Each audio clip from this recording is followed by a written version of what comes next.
नमस्कार दोस्तों। आज की कहानी है चीख। तूफान तो बीत चुका था, पर उस तूफान से उजड़े साए साए करते घर में अनन्या थकी हारी सी बैठी थी। बहुत बड़ा मूल्य चुकाया था उसने। वह आवाज़ सुनकर वो समझ नहीं पा रही थी कि उसने जो कुछ किया उस पर हंसे कि रोए। मन लाख रोकने पर भी किसी नटखट बच्चे के समान हाथ छुड़ाकर अतीत की राह पर भटक जाता था। अभी 3 माह ही तो बीते थे उस दिन को, जब यह घर शहनाइयों की धुन और ढोलक की थाप से गूंज रहा था और लाल लहंगे चूनर में लजाई सकुचाई सी वन्या भाभी ने विक्रम भैया के साथ घर की देहरी लागी थी। मुखड़े पर गुलाबी आभा, नासिका पर झूलती नथ, कजरारे नेत्र। अनन्या तो देखती ही रह गई थी इस अप्रतिम सौंदर्य की साम्राज्ञी को। भाभी ने जब उसकी ओर दृष्टि उठाई तो नई नवेली वधू के मन में उठती उमंगों में डूबी स्वप्निल आंखों के सारे रंग अनन्या की आंखों से हृदय में उतरते चले गए। भैया का आंखों ही आंखों में प्रणय निवेदन, भाभी का लजाना, बिना बात ही चेहरे पर स्मित आ जाना, और भैया से अनायासी दृष्टि मिल जाए तो मूक भाषा में ही बहुत कुछ कह जाना। अनन्या के जीवन में भी संध वर्षा के बाद आकाश में प्रकट इंद्रधनुष के समान नए सप्तरंगी स्वप्न उकेर रहा था। भैया भाभी का प्रणय उसके मन में तारों को भी छेड़ने लगा था। वह भी आतुर हो उठी थी स्वयं भी वही धुन गुनगुनाने को। उस मधुर तान की आलाप पूरी भी ना हो पाई थी कि पड़ोस की शर्मा चाची के नालायक बेटे मनीष के विवाह में मिली कार ने सुरों को बेसुरा कर दिया। वन्या भाभी के स्वप्नों के रंग शीघ्र ही किसी सस्ती कंपनी के पेंट की भांति धूमिल हो गए। अब भाभी को घर आई लक्ष्मी कहते न थकने वाली माँ को लगने लगा था कि वह धोखे से अपने कामदेव से सरकारी नौकरी करते बेटे के लिए रूप की चांदी में लिपटा खोटा सिक्का ले आई थी। सिक्का लौटाना तो सरल न था, पर कम से कम उस पर सोने का पानी चढ़ाकर अपनी गलती का सुधार तो किया जा सकता था। तो बस फिर क्या था, माँ अपनी गलती सुधारने के प्रयास में लग गई।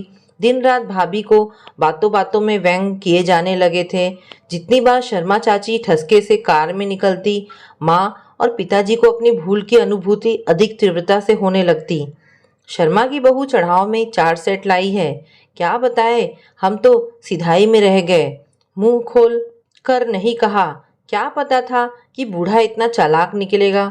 सोचा था इतना लायक जमाई मिल रहा है, खुद ही दे देंगे। माँ चुप रहो, भाभी सुन रही है, उन्हें बुरा लगेगा। अनन्या ने भाभी को आते देखकर माँ को चुप कराना चाहा, तो मालती देवी ने उसे भी घुड़क दिया।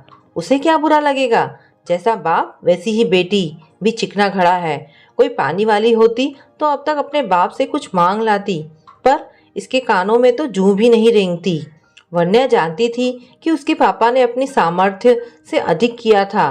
पापा ने इनके यहाँ दहेज की मांग न देखकर ही विवाह तय किया था, अतः वह स्वयं ही एकांत में आंसू बहा लेती, पर पापा को इसकी भनक भी न लगने देती। उसकी चुप्पी ने मालती देवी के लिए क्रोध में अग्नि का कार्य किया।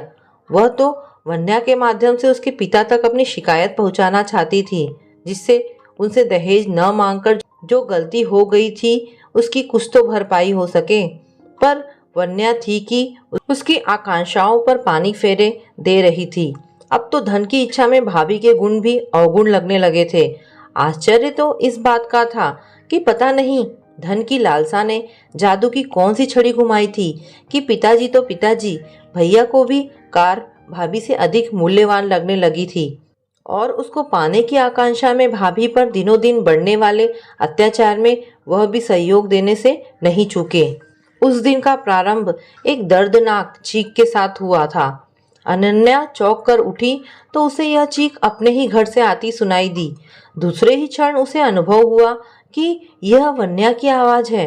वह बदहवास सी नीचे दौड़ी। नीचे आंगन का दृश्य देखकर उसके रोंगटे खड़े हो गए। वन्या आग की लपटों में लिपटी बुरी तरह तड़प रही थी, और माँ, पापा तथा भैया निर्लिप्त भाव से खड़े देख रहे थे।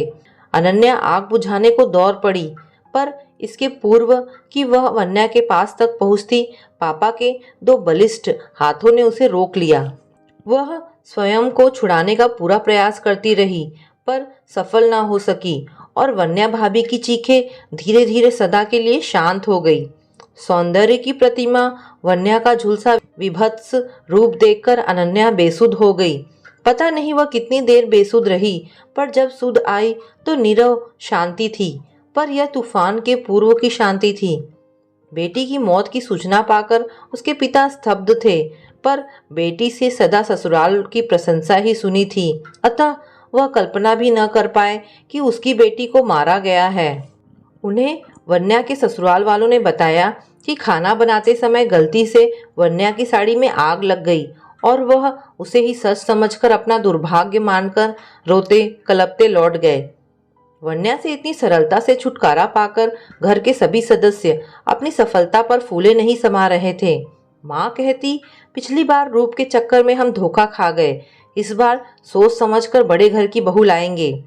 पिताजी बोले, अरे जीवन राम जी तो कितना पीछे पड़े थे, पर उस समय तुमने मेरी सुनी कहाँ थी। भैया को इस समय आदर्श बेटा बनने में ही लाभ दिखाई दे रहा था। उन्हें पता था कि माँ पिताजी उसे कार तो दिला ही देंगे। सभी के मनों में दहेज की कल्पनाएं पतंग के समान उड़ाने भर रही थी, पर वही वन्या की चीखें, तड़पन और अग्नि की वे लपटें अनन्या को दिन रात झुलसा रही थी। पता नहीं कैसे धीरे धीरे वह चीखें वन्या भाभी की न होकर उसे अपनी लगने लगी।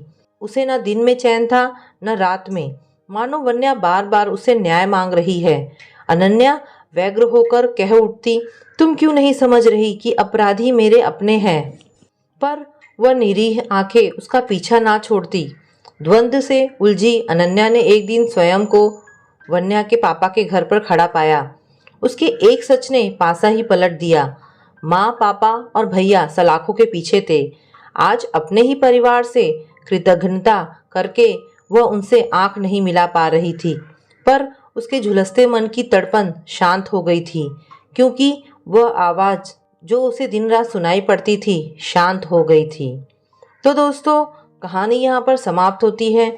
आपको ये कहानी कैसी लगी मुझे कमेंट करके अवश्य बताएं। धन्यवाद दोस्तों।